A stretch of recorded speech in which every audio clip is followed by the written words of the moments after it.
नमस्कार। Black and white में एक बार फिर से हम हाजिर हैं आपके लिए और चलते हैं आज की अपनी खबरों की तरफ। पूरा हफ्ता गुजर गया, तब से हम बात कर रहे हैं पी चिदम्बरम और प्रणब मुखर्जी की, और उसके साथ साथ उससे जो रिलेटेड दूसरे इश्यूज़ हैं उनकी भी। तो मेरा ख्याल है कि चूँकि अभी फ़िलहाल ये इशू ही गर्म है, तो यहीं से अपनी बात शुरू करते हैं। इसके पहले मैं इस मुद्दे पे आऊँगा, इसके पहले 2-3 खुलासे आज मैं करने वाला हूँ। बिल्कुल कीजिए। ये चौथी दुनिया के पास एक्सक्लूसिव सब खुलासे हैं। बिल्कुल। आज बीजेपी की नेशनल एग्जीक्यूटिव मीटिंग हो रही है जी। और बीजेपी के बारे में हम लोग बात करते आए हैं शुरू से जी। कि किस तरह से गुटबाजी है बीजेपी के अंदर में। मोदी के विरोध में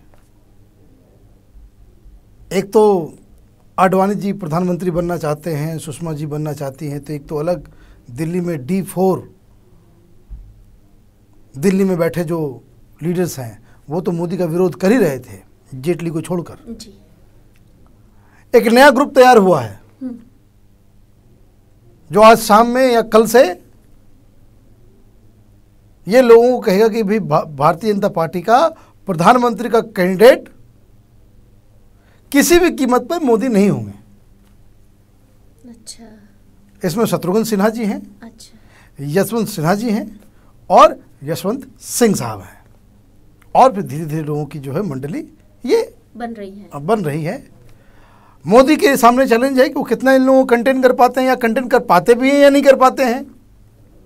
बट बीजेपी में जो है वो रंबलिंग वहां भी शुरू है। दूसरी बात, आडवाणी जी की जो रथ यात्रा है, वो रथ यात्रा शायद बिहार से शुरू ना हो। वो बिहार से इसलिए नहीं शुरू हो क्योंकि जैसा कि नीतीश कुमार का ये कहना है कि वो झंडा वंडा तो दिखा देंगे, लेकिन बेहतर है कि आप यूपी से कीजिए, बिहार से मत कीजिए। ये बात भी जो है सामने आएगी 1-2 दिन में। लेकिन नीतीश कुमार ने ऐसा क्यों किया इसको बताते हैं। लेकिन बीजेपी की एक और खबर कि अब अगर वो यूपी से शुरू करेंगे रथ यात्रा, तो जो कलराज मिश्रा की रथ यात्रा है या फिर इनकी रथ यात्रा है, राजनाथ सिंह की जो रथ यात्रा है, वो जेपरडाइज हो जाएगी। वो जो है वो अधर में लटक गया है।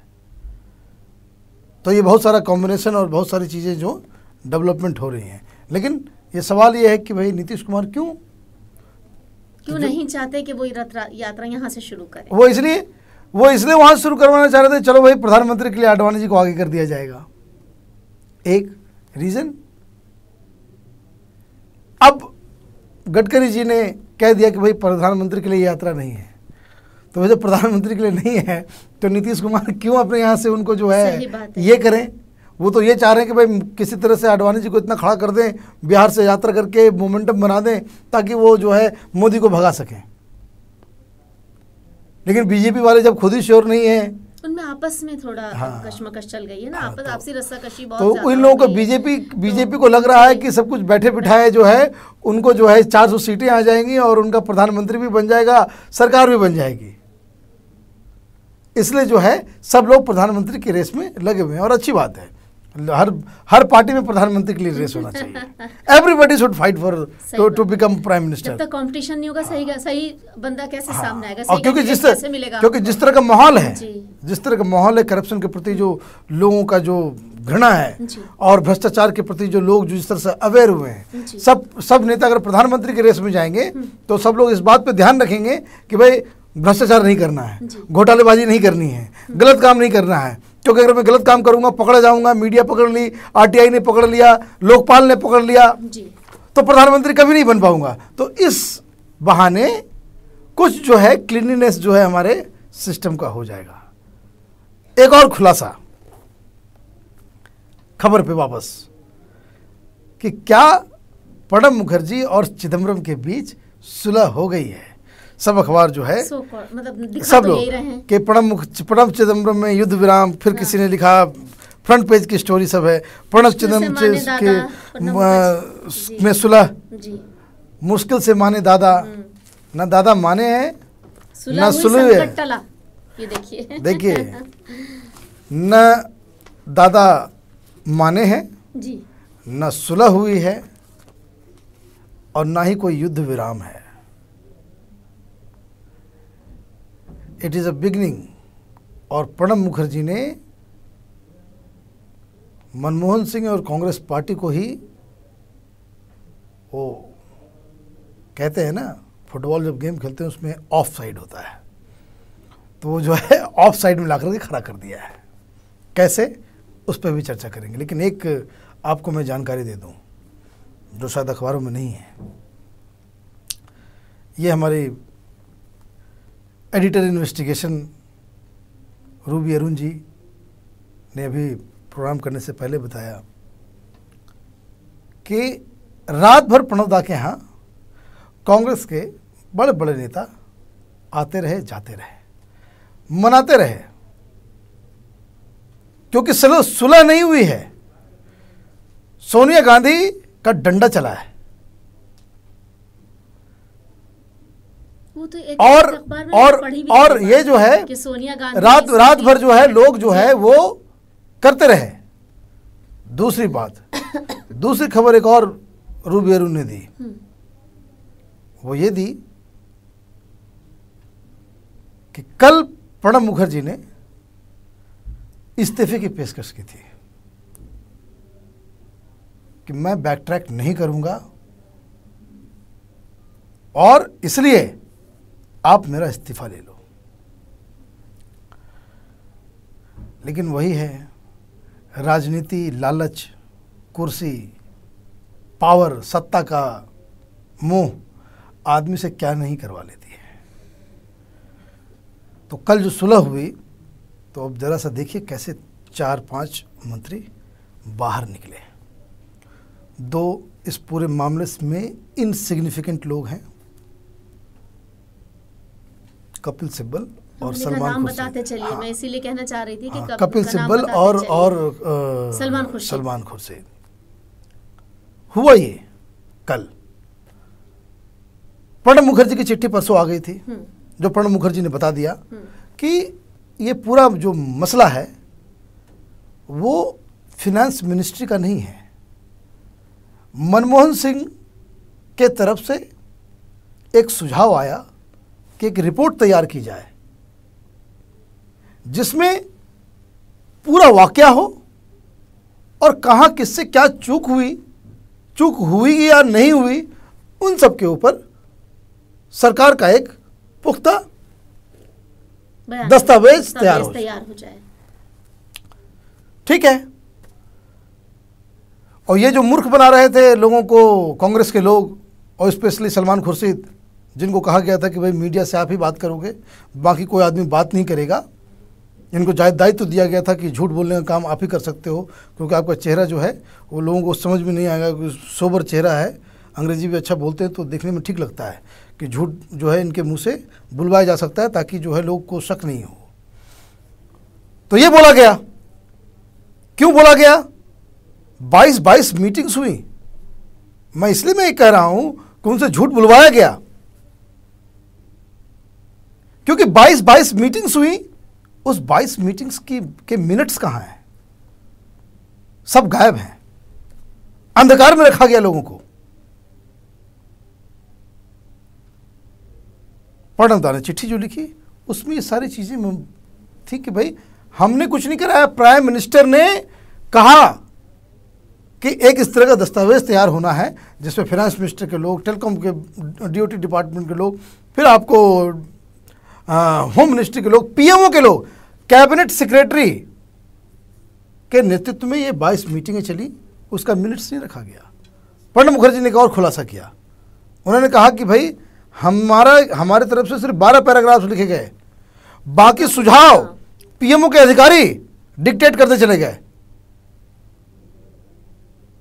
जैसा कि मैंने कल बताया था कि 2003 के एनडीए के कैबिनेट डिसीजन को जो है उसको पैरामीटर माना जा रहा था। पैरामीटर इसलिए माना जा रहा था क्योंकि उसमें 2 चीज़ है, जिसमें यह है कि फर्स्ट कम फर्स्ट सर्विस है, जिसके बारे में सब चर्चा करते हैं, लेकिन दूसरा डिसीजन जो है वो ये कि जो प्राइसिंग होगी, pricing will not be decided by the minister of telecom alone but the finance minister. तो फाइनेंस मिनिस्टर की रजामंदी और उसके आदेश निर्देश से ही इसका एलोकेशन होना है। तो उसको निकाल करके आपने उस दस्तावेज में तैयार कर लिया और वो ओएम है दैट वेंट टू पीएमओ, फिर उसको लीक भी कर दिया जाता है सब जगह। वो पूरा खेल जो है, वो पूरा गेम जो आप 2 दिन से मैं बताया आ रहा हूं। प्रणब मुखर्जी और सोनिया गांधी से मुलाकात होती है। उससे पहले अहमद पटेल और सोनिया गांधी मिलते हैं, स्ट्रेटजी तैयार करते हैं कि भाई ऐसे में तो सरकार गिर जाएगा। सरकार इसलिए गिर जाएगी क्योंकि होम मिनिस्टर को रिजाइन करना पड़ेगा and most of the people wanted कि चिदम्बरम शुड रिजाइन, क्योंकि यहाँ पे जो है बचने का कोई स्कोप नहीं है। आप कितना झूठ बुलवाओगे और कैसे कैसे झूठ आप कहेंगे। फिर उसके बाद दिन भर मीटिंगों का सिलसिला चलता रहा। फिर दोनों को बुलाया गया। प्रधानमंत्री गैंगटॉक में थे। भूकंप आया, उसके लोगों को ऑटोग्राफ दे रहे थे बैंडेज के ऊपर, और यहाँ दिल्ली में इतना बड़ा गेम चल रहा था। सरकार गिरेगी बचेगी, गृह मंत्री रहेगा जाएगा, सुप्रीम कोर्ट क्या करेगा नहीं करेगा पता नहीं, क्या बवाला मच जाए। तो ये सब चल रहा है और इस बीच जो है सोनिया गांधी ने फर्म स्टैंड लिया कि आप लोग जो है मिलकर के उसको ये कीजिए। देन ऑल्सो एक बात बताइए डॉक्टर मनीष, आप बहुत देर से सारी बातें आपने बताई, बहुत ही इंपॉर्टेंट बात बता रहे हैं मुझे। जब आप सोनिया गांधी की बात कर रहे हैं कि सोनिया गांधी ने स्टैंड लिया, तो आपको ऐसा नहीं लगता कि ये स्टैंड पीएम की तरफ से होना चाहिए? मैं उस पे आऊंगा, मैं आऊंगा। मैं इसलिए पीएम को स्टोरी में मैंने इसलिए डाला था कि मैं उस पे आऊंगा, लेकिन उसको एक पहले इस स्टोरी को खत्म कर दें। नहीं, मैं इसलिए बीच में नहीं टोक रही आपको कि बहुत ही इंपॉर्टेंट आप पूरा। तो ये जो है कि उसके बाद फिर होता क्या है कि इन दोनों को बुलाया जाता है, एक ड्राफ्ट तैयार किया जाता है। वो जो नॉर्थ ब्लॉक में जो मीटिंगें चल रही थी, जिसमें जहाँ से वो मीटिंग से वो चारों बाहर निकले, तो वो मीटिंग सिर्फ इसलिए थी कि भाई क्या ड्राफ्ट हो, क्या लोग क्या जाकर के बोलेंगे। कपिल सिब्बल और लॉ मिनिस्टर को इसलिए वहां पर रखा गया था कि कहीं मुंह से कुछ गलत बात नहीं निकल जाए। और जो मुझे लगता है कुछ और ज्यादा प्रणब मुखर्जी से बुलवाया जाए, माने ये उम्मीद की जा रही थी कि प्रणब मुखर्जी कुछ ज्यादा ही बोलेंगे, लेकिन उन्होंने नपा तुला कुछ बयान दिया। उन्होंने कहा कि this is not my opinion. जो ओएम गया है, जो नोट है, जो वो रिपोर्ट है, this is not my opinion, और मैं इनमें बहुत सारी चीज़ों से इत्तेफाक नहीं रखता हूं। ठीक, उन्होंने ये नहीं कहा कि जो नोटिंग्स है वो रॉन्ग है, वो झूठ है, वो गलत है। He does not agree with many of the things. तो उस नोट के बहुत सारे चीज़ों में जो जब आप कहने का मतलब है काफ़ी चीज़ों के वो खिलाफ थे, लेकिन उन्होंने उसको बाकायदा पूरी तरीके से जाहिर नहीं किया। क्या कहना चाहते हैं इस मैं ये टेक्निकल ये टेक्निकल मामला है। What he said, I do not agree with most of the things, some certain things, but he did not say कि the report is false, कि रिपोर्ट गलत है, उन्होंने नहीं कहा, लेकिन कई चीजों में उनको इख्तिलाफ था। कहने का मकसद ये है जी। लेकिन इस बयान का कोई मतलब नहीं है। इस बयान का इसलिए मतलब नहीं है कि बिकॉज जिस लेवल पे ये मीटिंग हुई है, जिस लेवल से कैबिनेट सेक्रेटरी के लेवल पे ये जो पूरा दस्तावेज तैयार किया गया है, इससे आप इत्तेफाक रखो ना रखो उससे कोई मतलब नहीं था। It is almost the stand of the government.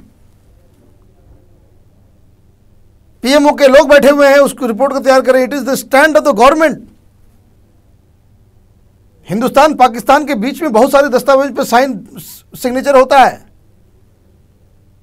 विपक्ष में बैठा हुआ आदमी कल प्रधानमंत्री बनेगा, वो ये कह सकता है कि भाई I do not agree with so many things but it does not matter at all. मैं ये कह रहा हूं को रिपोर्ट सही है, घोटाला हुआ है, मंत्रालय के लोग, पीएमओ के लोग इसमें शामिल हैं। और दूसरी बात मैं ये कह रहा हूं कि सुलह नहीं हुई है, क्योंकि जो रिपोर्ट्स बता रही हैं, जो हमारे एडिटर इन्वेस्टिगेशन ने बताया कि रात भर जो है प्रणब मुखर्जी के घर लोग जा रहे हैं, मना रहे हैं, इसका मतलब है कि प्रणब दा नाराज हैं। प्रणब दा की, क्योंकि जो उनका बॉडी लैंग्वेज भी था वो गुस्से वाला था, वो गुस्से वाला था। वो ये नहीं चाह रहे थे कि क्या ये उनसे जबरदस्ती बुलवाया गया है। और क्योंकि उनका स्टैंड आप देखिए, उनका स्टैंड बहुत ही साफ है कि मैंने ना तो ये रिपोर्ट तैयार की, ना मेरे कहने पे ये रिपोर्ट तैयार की गई है। ये रिपोर्ट तैयार की गई मनमोहन सिंह के द्वारा, मनमोहन सिंह के आदेश पर तैयार की गई, और इसमें पीएमओ के लोग थे, कैबिनेट सेक्रेटरी था, सब लोग थे। The cabinet secretary does not report to finance minister. और उसके बाद इनसे ही ये कहा जा रहा है कि भाई आप जो है सुलह करो,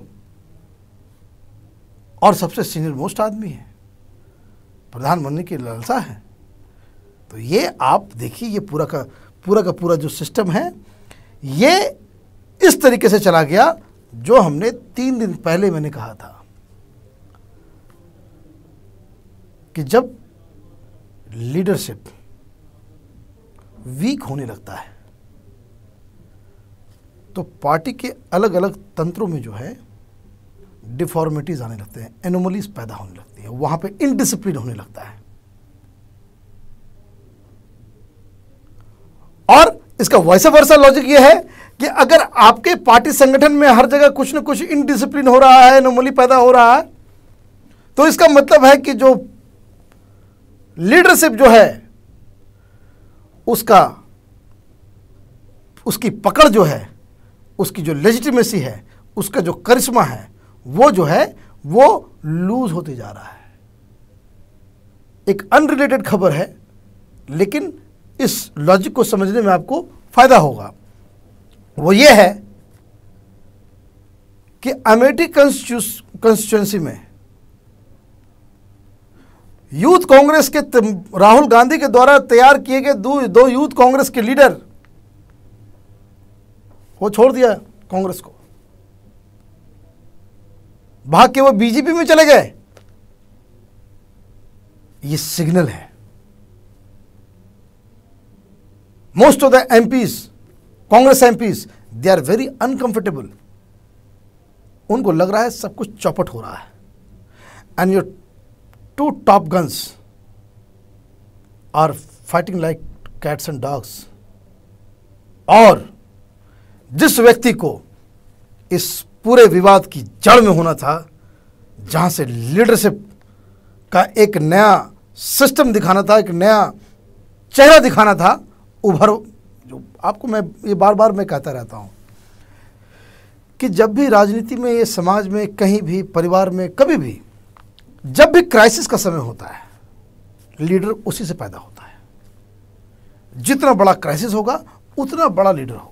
हाँ, सीधी सीधी बात है कि जो काम आप करेंगे तभी तो आपको पता चलेगा आपकी जो मतलब कैपेबिलिटी, कितने कैपेबल हैं आप, तभी तो जाहिर होगा ना। तो ये चीज जो है, अब मैं वही देखिए, मैं फिर अपना सवाल वही करना चाहती हूँ डॉक्टर मनीष। मैं वही बता रहा हूँ, सिंह की बात जानना चाहती हूँ, वही मैं बता रहा हूँ कि ये जो है, अब आप देखिए कि क्राइसिस इतना बड़ा है, इतनी बड़ी क्राइसिस की सरकार गिरने तक की नौबत आ गई।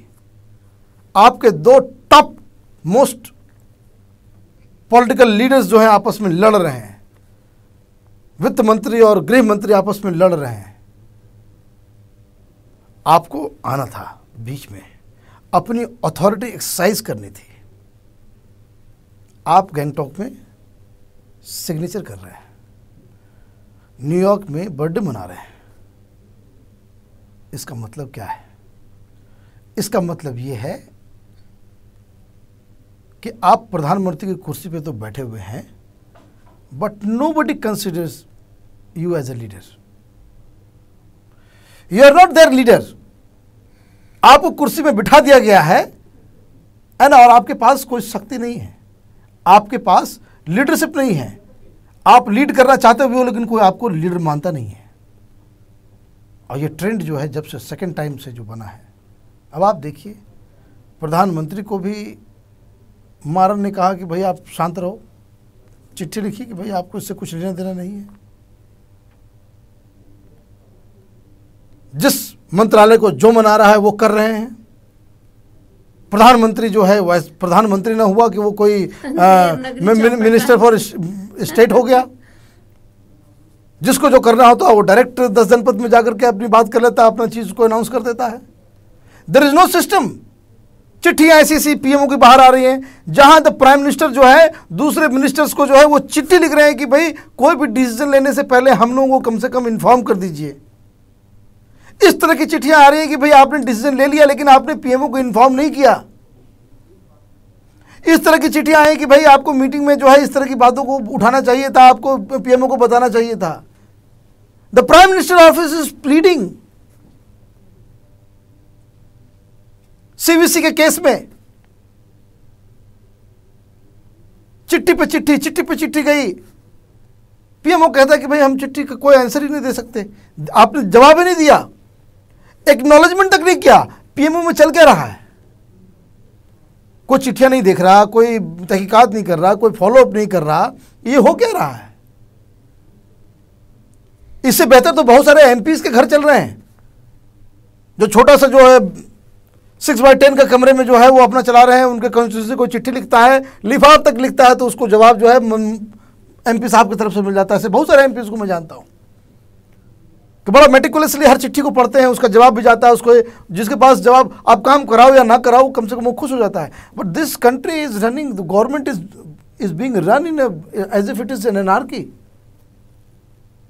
पॉलिटिकल लीडरशिप का मतलब ये होता है कि आपको जब भी इस तरह के सिचुएशन में जो है एक्ट करना पड़ेगा। प्रधानमंत्री मनमोहन सिंह जी के पास ये एक मौका था, वही मैंने कहा था, वही जिस मौका को प्रधानमंत्री ने गंवा दिया। और इस एपिसोड के बाद से जो छोटे मोटे भी जो मंत्री होंगे वो भी पीएमओ की बात नहीं मानेंगे। सीबीआई तो मैं सोच रही थी कि उसके बारे में बात करें, और उसके बाद मैं अडवाणी और मोदी की थोड़ी बात करना चाहती थी। देखिए, अनिल अंबानी को फिर जो है बस सिर्फ 2 मिनट सीबीआई ने क्लीन चिट दे दी। फिर कोर्ट में, सुप्रीम कोर्ट में कहा कि भाई वो चिदम्बरम के खिलाफ जो है जांच नहीं करेगी, क्योंकि ये तथ्य पहले से सामने आ चुके हैं, और चिदम्बरम को क्लीन चिट दे डाला। ठीक, अब बेसिक चीज समझिए। मैंने उस दिन आपको कहा था कि भाई मुबारकबाद हो कि कम से कम सीबीआई को परसों मालूम चल गया था कि वो ऑटोनोमस बॉडी है, लेकिन इनकी ऑटोनॉमी का एक मैं पोल खोलता हूं। सीबीआई एक ऐसी एजेंसी है जो मिडिल क्लास, गरीब, असहाय, छोटे मोटे अधिकारियों, छोटे मोटे बिजनेसमैन, छोटे मोटे नागरिक को तंग करने में एक्सपर्ट है। लेकिन जब भी किसी मंत्री, स्टैंडिंग मंत्री की बात आती है, इनके हाथ पैर फूलने लगते हैं। अब आप कह सकती हैं कि भाई ए राजा के खिलाफ काम किया, मारन के खिलाफ काम करने जा रही है। तो वही मैं समझाने की कोशिश कर रहा हूं कि जब तक राजा मंत्री थे, सीबीआई की आंखों में पट्टी बंधी हुई थी, सब कुछ ठीक चल रहा था। जब उनको पॉलिटिकल प्रेशर की वजह से मंत्रिमंडल से उनको त्यागपत्र देना पड़ा, बेसहाय हो गए, मीटिंग्स होने लग गई, डीएमके ने भी उसको छोड़ दिया, कांग्रेस ने भी छोड़ दिया, आपने पकड़ लिया, जेल में डाल दिया कि भाई इसके पीछे कोई माँ बाप नहीं है, कैच देम। मारन जब तक मंत्री थे तब तक सब कुछ ठीक ठाक, सब कुछ ठीक ठाक। मंत्री से हट गए, अब चार्जशीट आज दायर होने वाला है जी। ठीक, तो चार्जशीट जो है वो दायर कर देंगे। क्यों? कि उनके आगे पीछे कोई नहीं है। चिदम्बरम साहब तो गृह मंत्री हैं, तो इनको क्लीन चिट देना तो भाई नॉर्मल सी बात है। लेकिन आपको मैं ही बता दे रहा हूं, मैं आज बता दे रहा हूं, आज भी मैं डिक्लेयर कर दे रहा हूं कि पॉलिटिकल कारणों की वजह से चिदम्बरम साहब को अगर इस्तीफा देना पड़ा, यही सीबीआई कहेगी कि भाई मेन कल्प्रिट जो है, जो मिस्टेक राजा का है वही मिस्टेक चिदम्बरम का है। The day CBI come to know कि भाई ये जो है पावरलेस आदमी हो गया, इसके पीछे किसी का हाथ नहीं है। Why Kulkarni is in jail, why Amar Singh is in jail. Amar Singh jail में इसलिए कि उनके पीछे कोई नहीं है। समाजवादी पार्टी ने भी छोड़ दिया, कांग्रेस पार्टी ने भी छोड़ दिया, सबने छोड़ दिया, तो जेल चले गए। सुधींद्र कुलकर्णी वो क्यों जेल चले गए? वो इसलिए जेल चले गए कि वो बीजेपी में है ना, अडवाणी जी के साथ है ना, कहीं कोई उनका कोई पोजीशन नहीं है, कोई कुछ नहीं है। आपका कहने का मतलब है सीबीआई भी उन्हीं लोगों पर शिकंजा कसती है जिसके बारे में उसको पता हो जाता है कि अब ये बेयारो मददगार होगा, अब इनको कोई देखने वाला नहीं है। यानी अगर कोई बहुत ही पावरफुल आदमी है तो सीबीआई भी उस पर सोचकर हाथ डालती है। आपका कहने का मकसद ये है क्या? ये पुलिस के काम करने का तरीका है हिंदुस्तान के अंदर में। कैश फॉर वोट में जो है वो दिल्ली पुलिस काम कर रही है। सरकार देखिए क्या वजह है राजदीप सरदेसाई जेल में नहीं है। This policeman should have got some order from somewhere कि डोंट टच हिम। इसके ऊपर केस नहीं होगा। मुझे एक चीज बताइए, ऐसी क्या मारन साहब, मारन के ऊपर जो आज जो चार्जशीट दायर किया जा रहा है, तो पिछले एक सप्ताह के अंदर में सीबीआई ये बता दे कि भाई उसको क्या ऐसा सबूत हाथ लग गया जो 6 महीने पहले नहीं था जब वो मंत्री था। सही कहा आपने, बिल्कुल। ऐसा क्या आपने कहां रेड की, कहां छापा मारा? आपके पास ऐसा क्या आपको अलादीन का चिराग हाथ में लग गया कि भाई मारन को अब अंदर डाल दो? मेरा ख्याल है डॉक्टर मनीष, आपकी बात तो बड़ी लंबी चलने वाली है, हमारे प्रोग्राम का वक्त खत्म हो रहा है, तो इजाज़त दीजिए कि मैं आज का अपना ये प्रोग्राम नहीं, आपने अनिल अंबानी की बात की थी तो अनिल अंबानी की बात, तो अनिल अंबानी की बात है, तो अनिल अंबानी की बात है कि अनिल अंबानी को जो है क्लीन चिट इसलिए दिया गया है कि सीबीआई की इतनी ताकत नहीं है, इसके हाथ पर फूलने लगेंगे अनिल अंबानी को अंदर डालने में, जबकि सारे सबूत, सारा चीज अनिल अंबानी के खिलाफ है। लेकिन इस देश में जो सीबीआई जो काम करती है, ये उस पे जो है उसकी निष्पक्षता पे, इसलिए मैंने उस दिन मजाक मैंने उड़ाया था जो सीबीआई ने कहा कि ऑटोनोमस बॉडी है। ये ऑटोनॉमी जो है, जहाँ कोई ताकतवर, कोई पावरफुल पॉलिटिकली या इकोनॉमिकली, या ऐसा कोई व्यक्ति जिसके यहाँ पीछे जो है सत्ता का जो है हाथ हो, उसको छूने से बिल्कुल बचती है। कई बार मुझे डर भी लगता है क्योंकि कुछ खुलासे आप बड़े ही बोल्डली कर जाते हैं, और कई बार मुझे यह एहसास भी होता है कि ठीक रहें आप, बस खुदा करें। तो चलिए, ये था हमारा आज का black and white programme. Monday को अपने इसी प्रोग्राम में फिर आपके सामने आएंगे, तब तक के लिए इजाज़त दीजिए। नमस्कार।